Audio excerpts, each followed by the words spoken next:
Hello there, everybody.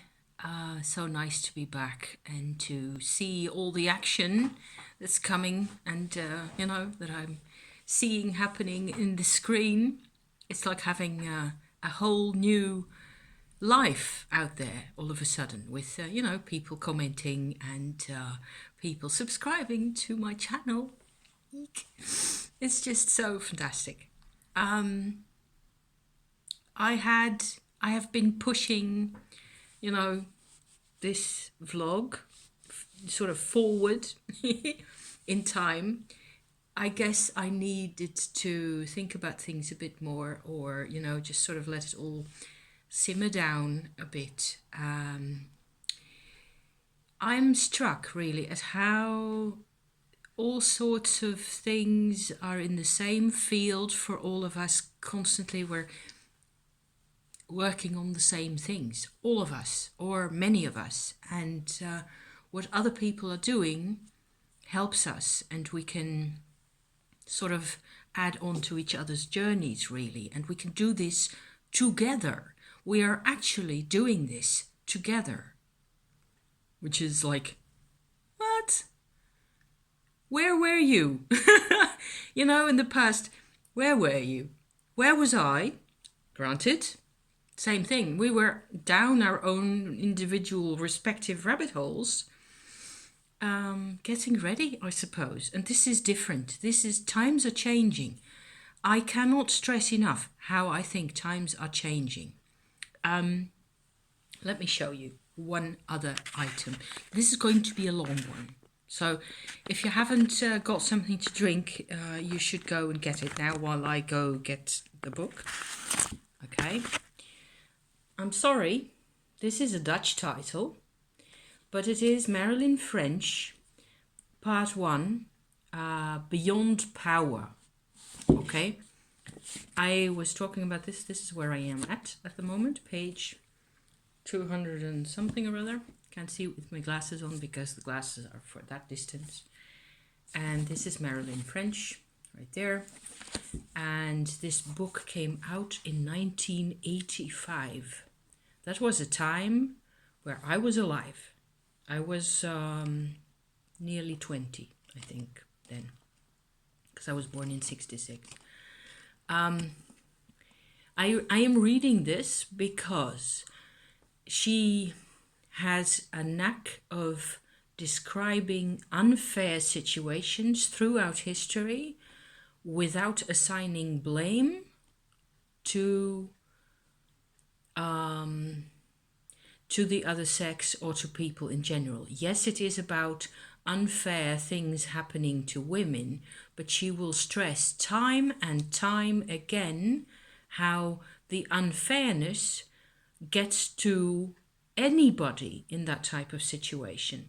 It is extremely helpful to me because I've always been a real fan of stepping beyond the blame and getting, no matter how, getting at some type of perspective where the antagonism that you're forced into by a particular situation because people hurt you, right?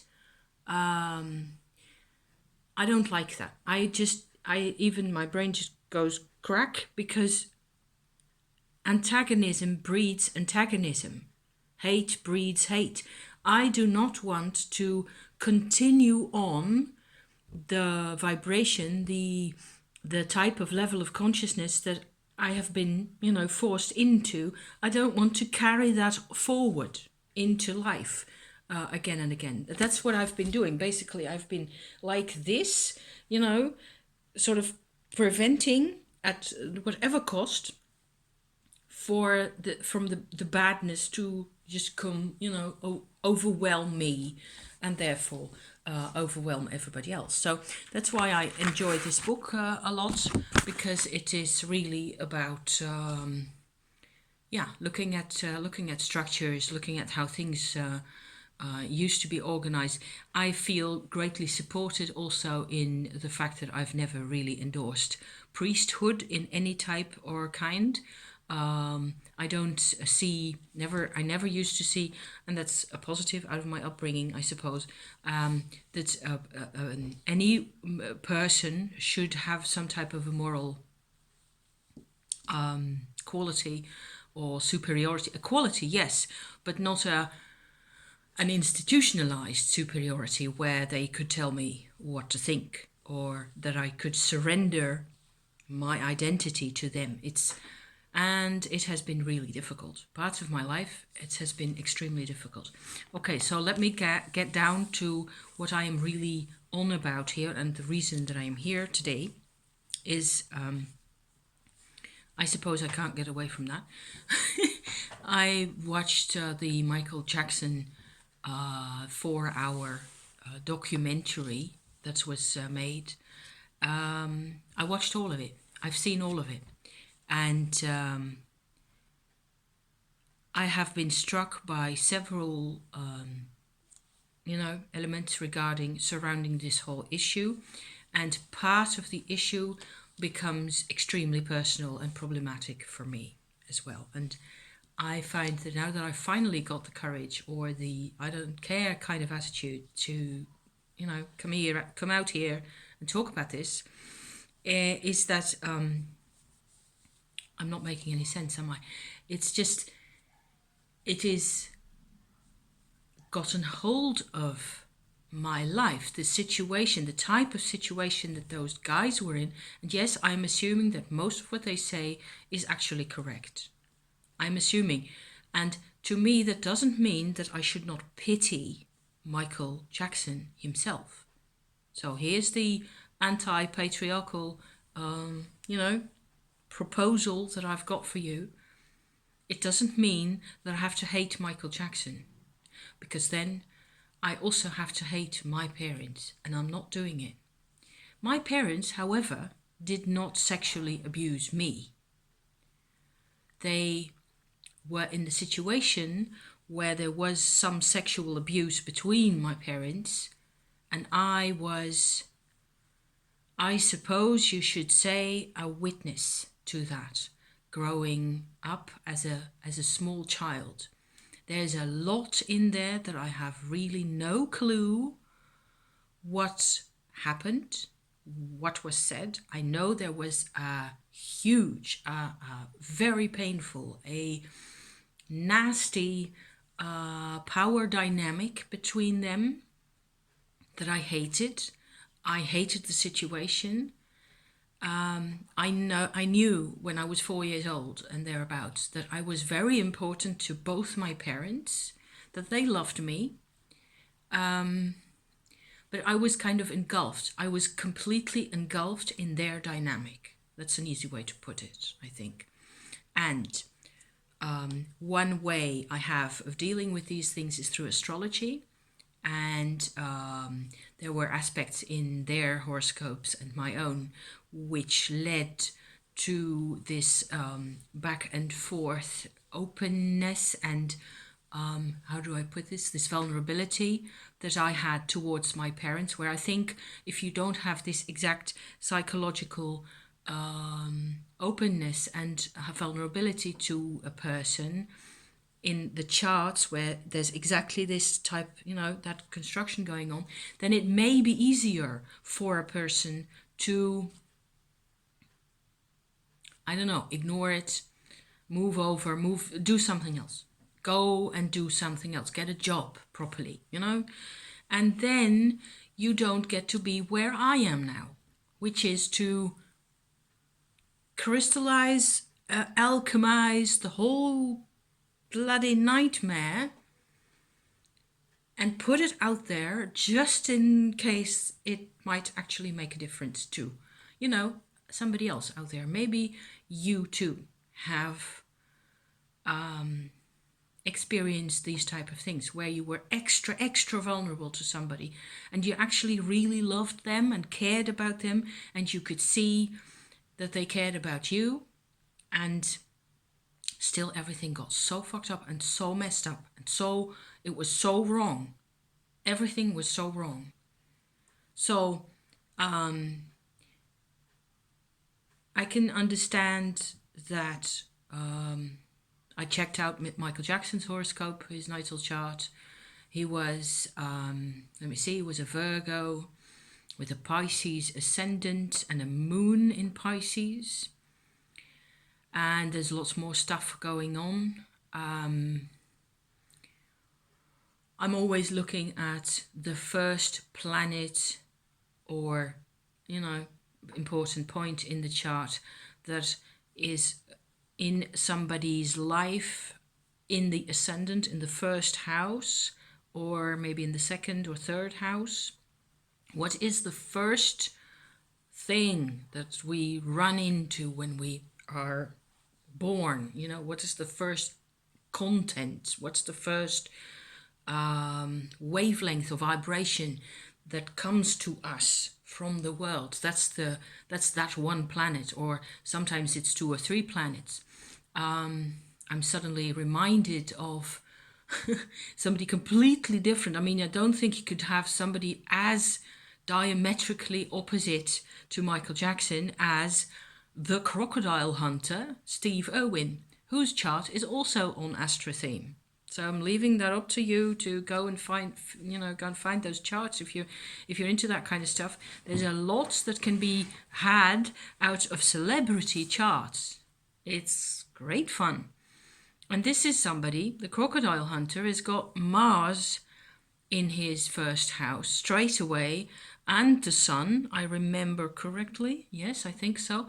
And if it wasn't in Aries, it was something like that. It was just like kaboom. And there's this hyperactive, masculine, man power guy who's freaks out some people, myself included, because he's always in such a hurry. I can't keep up with that type of energy. No way, no joy, no possibility. However, there's another example of the first house, the first and second house. My first planet is in Scorpio. It is Neptune. And then I get nothing at all until I get to the black moon, which is like way over yonder in house 5 or something like that, or 6. And so I don't have anything in my chart. I'm an ascendant Libra, okay, then I get nothing in Libra, and then blah de blah Scorpio, blah blah blah, and then all of a sudden at 70 degrees Scorpio there's Neptune. What am I gonna do with Neptune? I don't have any Mercury in there. I don't have any Mars or Venus or Moon or Sun or any of it. They're all way over yonder in the other half of my chart. So I will only get to that type of content. I will only get to that type of vibration, to the type of expression in a later point in my life, which is now. Isn't that great? Yes, but I spent 50 years dawdling and generally being utterly at a loss and having basically no identity whatsoever. So for more info about that, see the published vlogs, okay? I'm just going to leave it at that for now. Parched. I had already a lot of mugs, a lot of tea, but it still has to keep coming.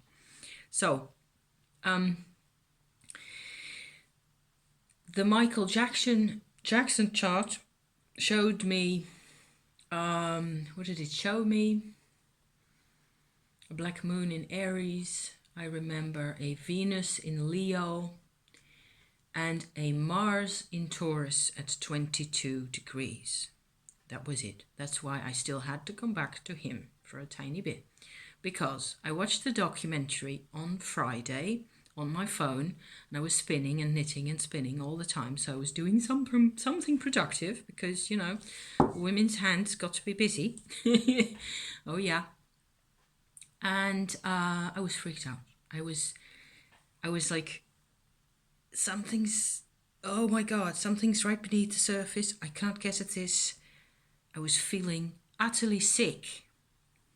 And not even so much because of the content. I mean, I've been a married woman for 32 years. There isn't all that much that you can... There's a lot that you can tell me that will shock me, but not this type of thing, really. And what with kids and, yeah. Okay, I hated that they were kids. I really do. But I'm not a boy. I'm a woman, okay, so I don't have to identify with those boys or any of it, I thought. Not at the point, at that point anyway.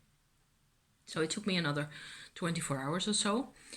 And I just felt like, oh my God, there's something fishy. There's something going on. I don't like this. I felt like when I'm uncomfortable because of there's some type of truth in there.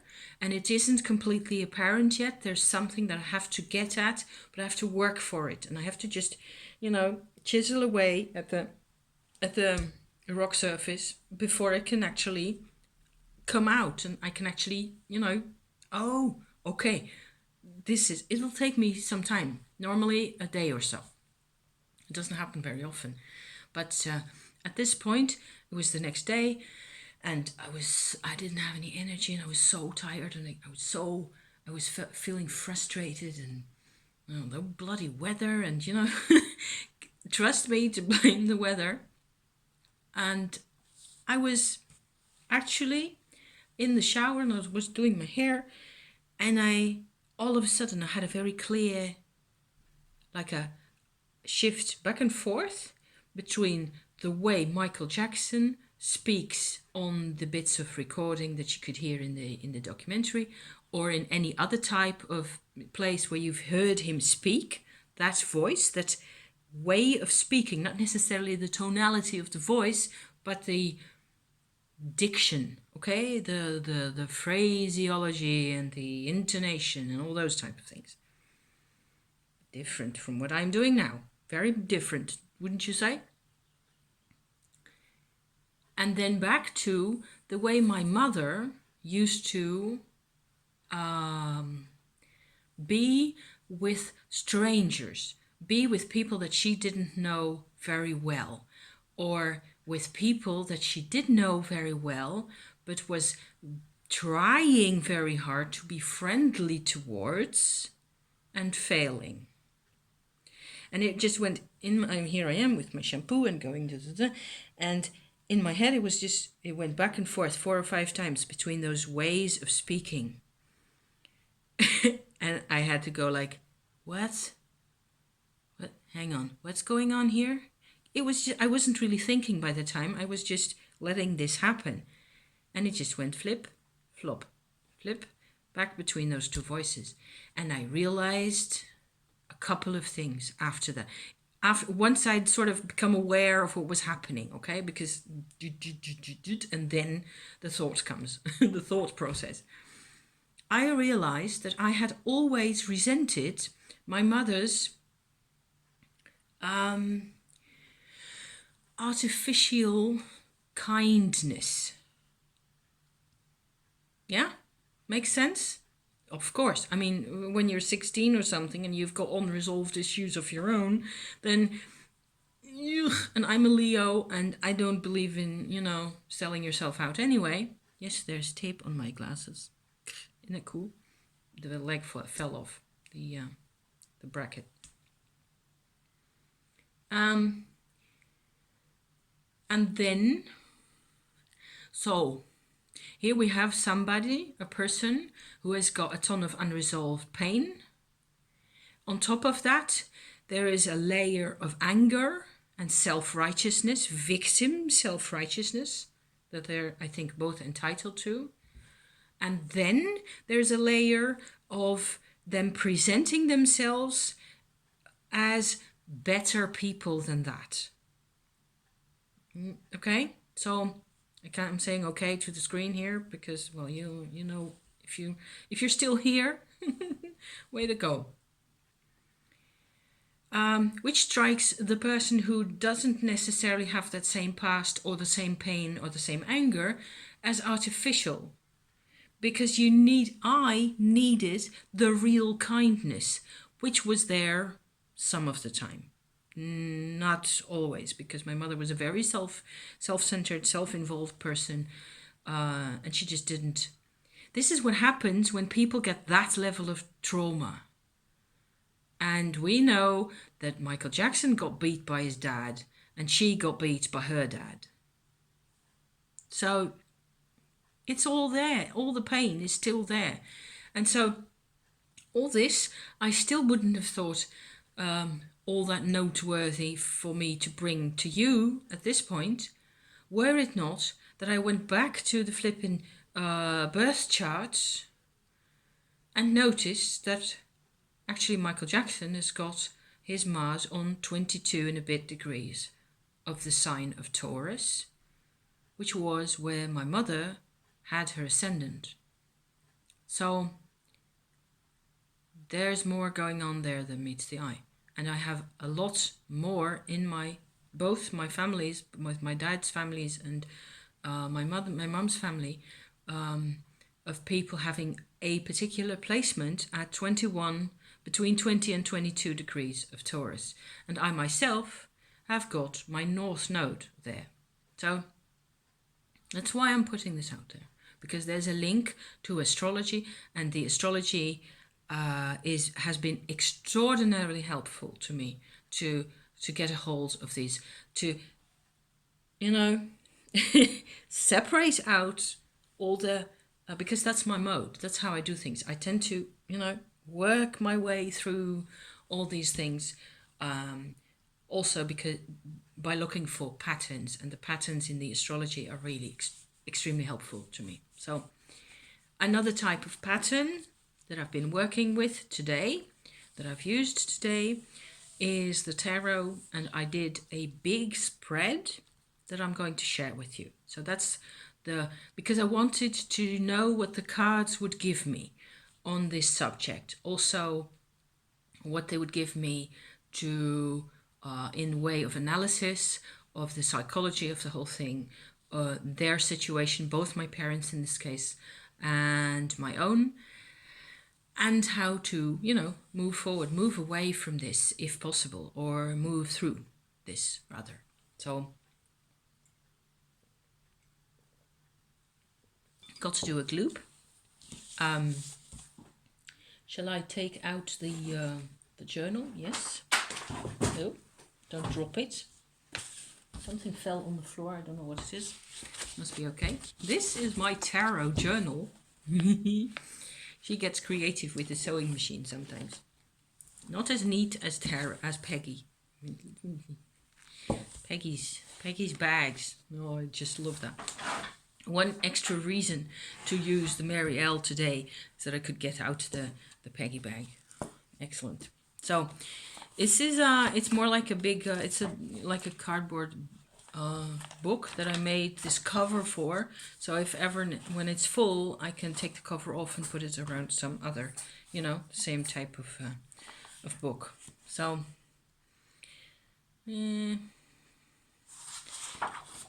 yes, here it is. I hardly recognize my own writing from this morning. I was inspired to do the type of spread by Lisa at Supportive Tarot's showing the Osho Zen Celtic cross with extrapolations, added onto it. And what really inspired me from that spread was that there were cards, and in the middle of the Celtic cross is a card for the issue, and another card that is clarifying and or obscuring the issue.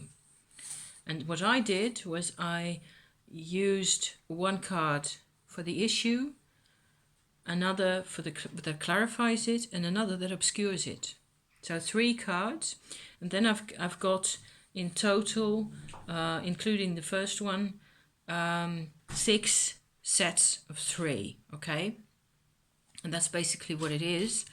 And the first one being the central issue that I have with my past and my vulnerability with those people. I kind of feel constantly like I hate my own needs. That's one problem. I hate the fact that I am dependent on people's moods and things, and I feel constantly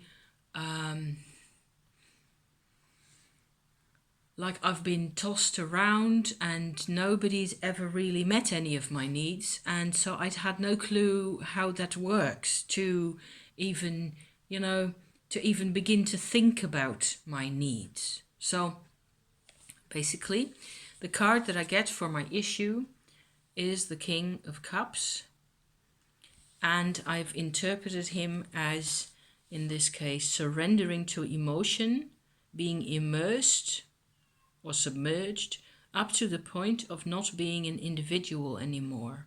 That's how it felt. That's what I've written down. I've actually done the whole spread and written down the ideas that I got from each card, which is pretty decent. I mean, I don't often take the trouble, but this was working, I think. So, to the point of not being an individual anymore. That's my problem. That has been my problem. In the past, I was not an individual, and it hurt, and I couldn't understand what was happening. So there are levels where this, of course, applies to all those people. It applies to my parents as well. So we will get to them. I'm just going to put my mugs aside and put the cards aside that I've shown you. Number 2, the card that clarifies the issue, yes, is the 9 of Wands, which I see as the necessity to get back to my real self.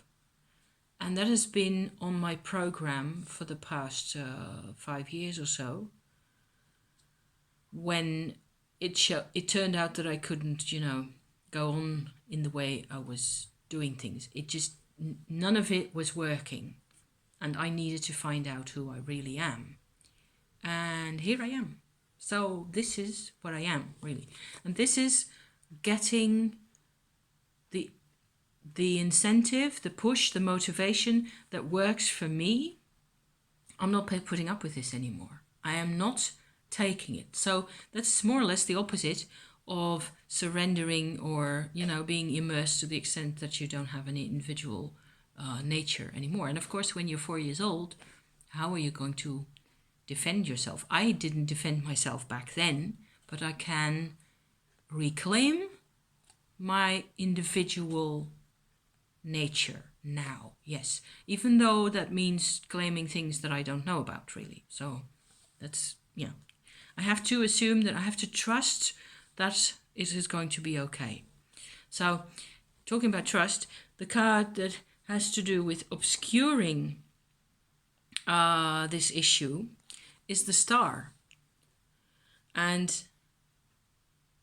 I have written down something that would look after us or look out for us, regardless. In this case, apparently for me, it doesn't work to just believe. If I say it, I go, nah. I don't just believe. I need proof. I need something to set my teeth in. I don't do even though this is a great card, and I don't, especially she's got these stigmata in her hands. I don't know if you can see that. The self-sacrificing, which is more or less what my mum pretended to do, where you sort of, just hope it's going to be okay. It's going to go away, okay? It doesn't go away. So we have to, get the tools in there. Get the tools and go do a bit of bolt wrenching. I don't know. So, next bit. My own causes of this issue. My own causes. The central card of this is the King of Wands. Yeah, only the King of Wands. Apparently, I have a lot of ego. Healthy or otherwise. I like him. And I was writing down here, I have to go sovereignty or bust. There's stars in his body, in his chest, you can see that. And the view from those golden eyes must be very different. And that I like. And there's a couple more points in this whole long tale of mine where, because of all the incredible shit I've been through and in, my perspective has become so much wider. And I tend to forget about that because I live in this head, so I get used to the perspective, right? But there's definitely, okay, I'm not going to say it's been worth it, but I'll have to make that happen, don't I? So clarifying that King of Wands card, I get the 7 of Discs. And I put down here, there's also about the astrological signs that are on these circles here. An eclipsed sun and a single ray or a double ray of light that brings two views, that of the individual on the one hand and that of the connections on the other side. This is an eclipse. You have to have the sun at the top, right there, is eclipsed, and she's got these two rays, and there's the sun, the moon, and Mercury on the one hand, and Venus and Jupiter and Saturn, and I think it's Mars, I'm not sure, on this side. So those would all be connecting and engaging and relationship type energies on this side, and these would be the individual side. That's one way of looking at it. And the obscuring card for the King of Wands, so with respect, what obscures it for me is the 4 of Cups, which I always tend, I love this card, and I also think it is very lonely. So my own emotions of loneliness and abandonment, was that here? Yes, I wrote down abandonment, feeling lost even, that works against me. I drown. I tend to drown in the sense of there's nobody here for me, and there's nobody, because, you know, Venus in Cancer, I tend to just start sobbing and I'm lost. I am of no more use to the King of Wands aspect of myself. Not that this isn't actually a worthwhile side of me. There's all my sides, or all your sides are worthwhile, and they're there for a reason, because you need them all, okay? It's just that one card is a clarifier and the other is obscuring. So thank you, Lisa, for that, because I'm working with it. So then I moved on to point 3, it being, I changed the order of my cards here, the causes on my parents' sides, okay? And I'm not thinking only of my parents individually necessarily, although I was at the time. I tend to incorporate their parents and the rest of their families and the way they treated each other, etc. And I get, as a central card to their situation, the origin for them, I get the 6 of Swords. I am not completely sure about this card. It has something to do with, this is an angelic figure. I think it's Archangel Michael. There's Michael again. Help, help, help, help. With a lot of red wings, beautiful. And he's so tenderly, you know, making sure that the kids are going the right way and the dog is coming along and all that. So it looks like a completely caring and a very positive card. But it is the 6 of Swords. It is? Yes. So, yeah, maybe it has to do something with I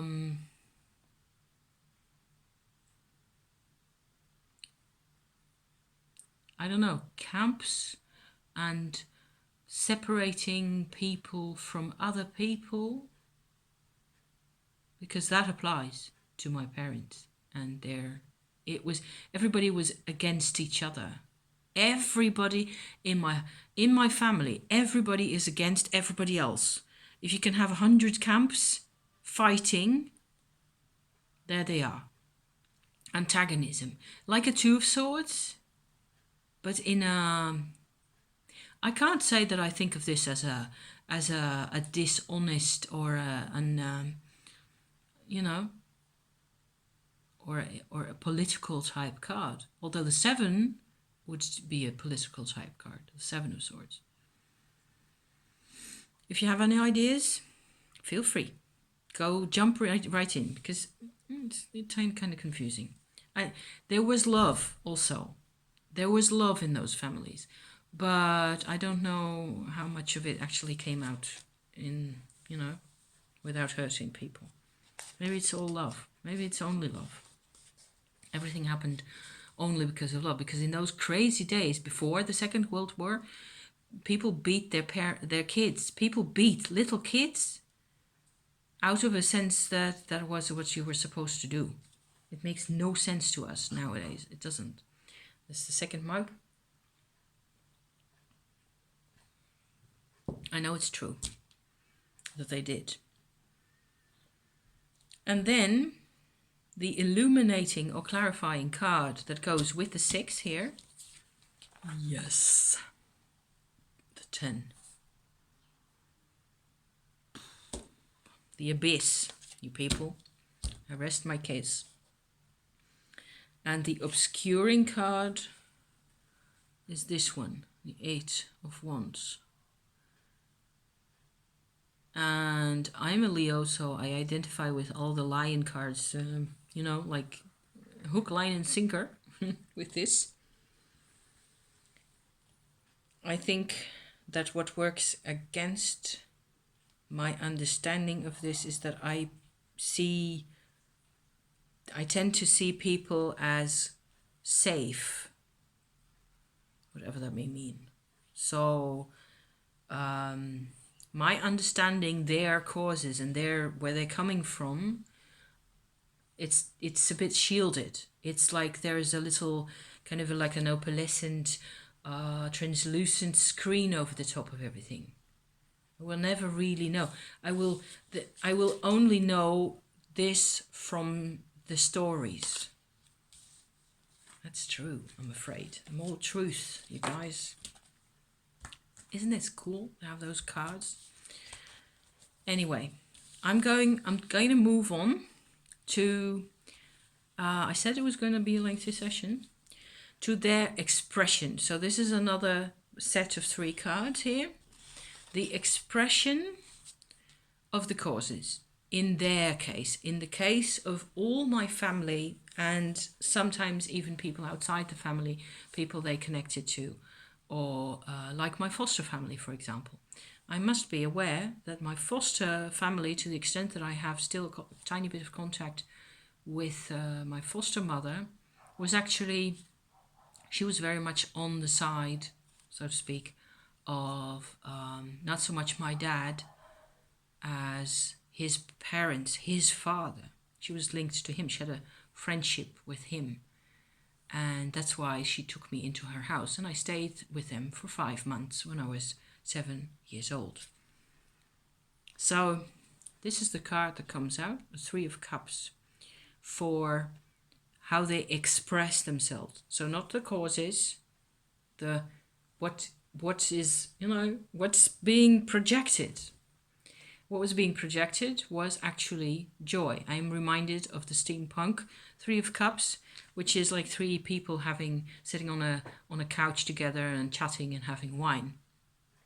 And I keep, you know, having that type of association with this card. Joyful, unproblematic, 3 separate currents also moving along like not a care in the world, like everything's fine. And pretending everything's fine in a way. That's, well, you can look at their expression of life in all sorts of ways, but a lot of it was keep the show on the road, basically. Pretend nothing happens. And between the 10 of Swords card and this one, it's a big gap. It's disgusting. So, from there on, I said here, expressions coming together and all that. So, the card that clarifies, and this is where it gets rather convoluted and a bit more difficult for me anyway. The card that clarifies their expression of you know, the way, the choices and the projections and stuff, the way they acted towards the outside, is the Magician. And now that I'm putting this out there, I would think glamour and manipulating reality. Oops. Whoopsie.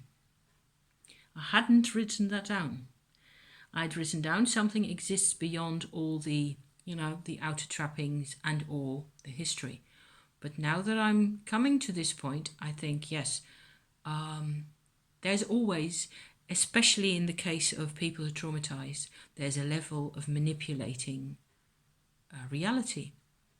I mean, look at MJ. There you go. Artificiality is the product, the result of reality being manipulated. And there's an art to how you manipulate reality. You can, to some extent, nowadays we don't believe in that type of stuff anymore. But I was looking at that documentary, the first half or 3/4 of an hour or so. I was looking for the telltale signs of information being skewed, being slanted. By the way, I hated the violins. I was, by an hour in or something, I was seeing burning violins. And I love violins, okay? So the drama that is being generated on cue again and again and 20 times again by introducing the violins at the right time in this particular way or in that particular way, that's manipulation. That is, and my dad was actually a television director at one point, a long time ago, and only for a couple of years. And it hadn't done him any good because he thought he could manipulate the hell out of everybody. And so, yes, that's why I think that this magician card is actually very relevant. It's suddenly become like, yay, relevant. Oh my God. And then, moving on, okay. As an obscuring card, I get the 5 of Swords. So the 5 of Swords stands for, to me, pain and separation and realizing that you're kind of like the 5 of Pentacles, but in a more, more mental, more intellectual level, that you're alone, or even that you're different from them. Maybe that's more important. And of course, when you are pretending to be a magician most of your life, then feeling isolated will obscure the issue, the real issue, my today issue with all this. Okay, so these cards. I'm loving these cards. On to the next chapter, and that would be my expression of things. And I get my expression, I get a dead face and 2 coins on the eyes. The coins that pay the ferryman over the river of sleep, the Styx river to the underworld. Yes, Greek mythology. Yo. She's green, and that can mean all sorts of things. I would have this represent that I am dead, and I am obviously dead, and I cannot live. And there are coins, 2 different coins, over my eyes, and one coin has got this owl goddess over here. Let me point to that. And the other has got a Janus figure with 2 faces. So a male and a female eye. I mean, how can you get any more practical than that? And I was going back and forth between those 2 perspectives, and both of them actually shut my eyes and my sight down. So, yikes. I believed in a double identity. I was blocked. I was blocked in trying to be like either of them and trying to be a good girl to either of them. So, bloody hopeless affair, all of it. And then I get the illuminating card to this 2 of Pentacles. And that's the Ace of Swords, which would like cut through all the crap forever. All it does is, I love this, so beautiful, this eagle. And he's got fire in his belly. The card that goes against and this is why I'm also sharing this, because my spreads tend to come out like, wow. the obscuring card is the Ace of Wands. And there, if you can see, there's this big red smudge at the top here. I'm going to try and put this in a bit closer. On either side of the red smudge is a lion's head seen in profile, moving back and forth between the two perspectives. That was me. Only now I know it. Now I don't feel really like I do it, but I probably still do it all the time because I'm so used to it. My mom's and my dad's perspectives, back and forth and back and forth. It's like ping pong, ping pong. Bloody motherfucking useless. But it's a pretty card. And I can still, put him next to that. So I got the Two of Pent and these two. Isn't that just gorgeous? It's just, I mean, wow. So if only for the numbers you're impressed. I think I'm impressed. I'm sitting here being all, like, wow. My next card is not about the pluses and the minuses anymore. It's about what's my way forward. Yes, we're finally getting to the way forward. Better late than never. My first card, it's 3 of them, so bear with, just a tiny bit more.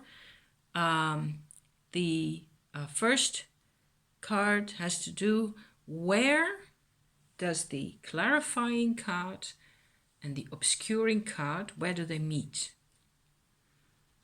Where clarification meets obscurity or confusion, or, what's in the middle? What is in the middle between wanting to cut through the crap completely and wanting to move back and forth between those perspectives out of loyalty, out of, what's the card? The card I get for that is the 9 of Cups. I kind of like this, even though I'm not a huge fan of baboons or monkeys or any of it. I don't feel like I really understand them very well. And I am still reminding myself of the 9 of Cups in the Steampunk Tarot as well, which tends to be rather more a happy, generosity. I don't really see the generosity in this card. It's just kind of not the same 9 of Cups kind of thing. So, what I get here is there's more to the whole story than meets the eye.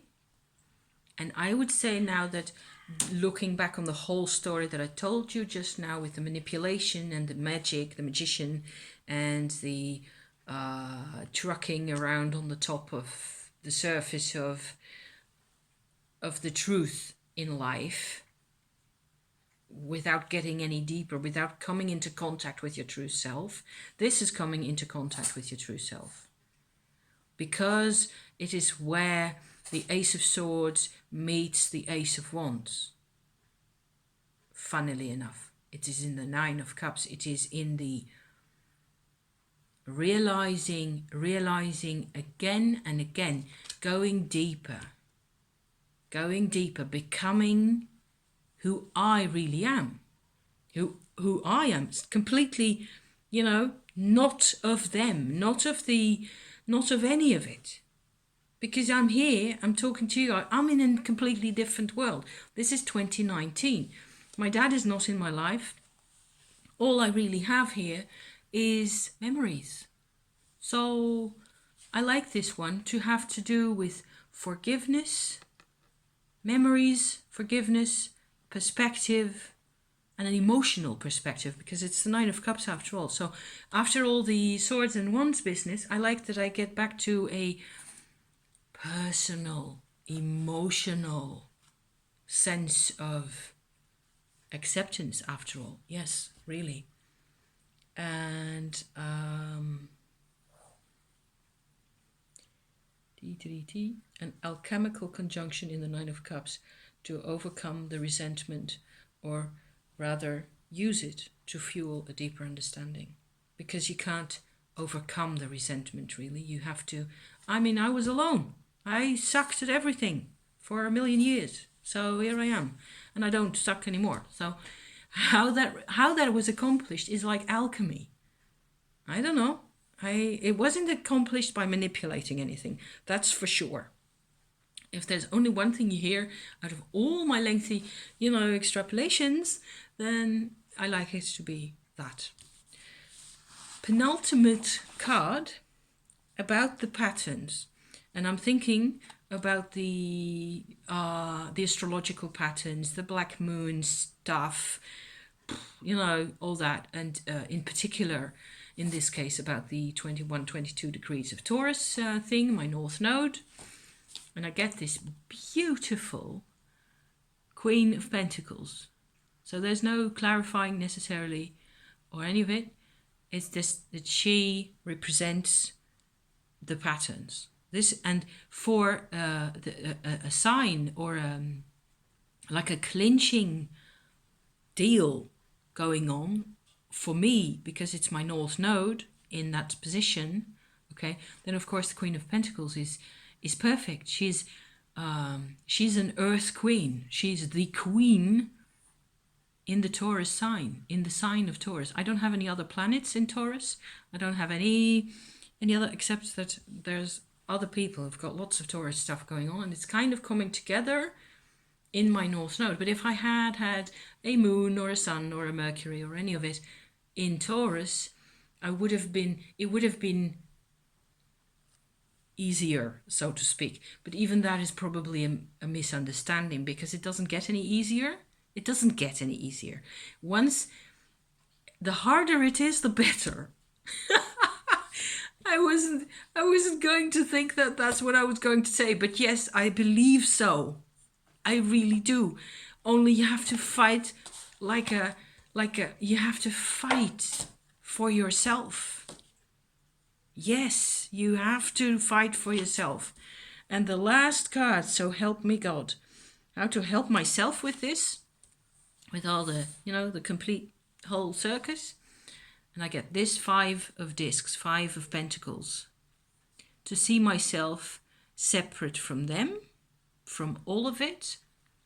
To look at it from the outside. To focus on my own perspective nowadays. My own. I have got my own perspective. And it is right here. And it's in my heart. And it's in my chest. And he's got all these snakes. All that hair. That's all snakes. What with a lot of Shakti energy coming out of me. It's not coming out of my head at the moment because I didn't wash my hair this morning. It's just, it'll be later on, tomorrow, something. So that concludes this immense set of analyses to become the queen myself. Yes, good luck with that. I had a lot of fun. So maybe it's fun for you as well. I'm almost an hour in. I'm going to stop it. I'm going to buckle it up right now. Thank you. Thank you. Thank you for being here, you guys. And I'll be talking to you soon again. Sometime later this week. With a bit more sunshine. Because I already had a tiny bit of sunshine today. So spring is coming. Even to the Netherlands. So see you around, guys. Thank you again. Bye-bye.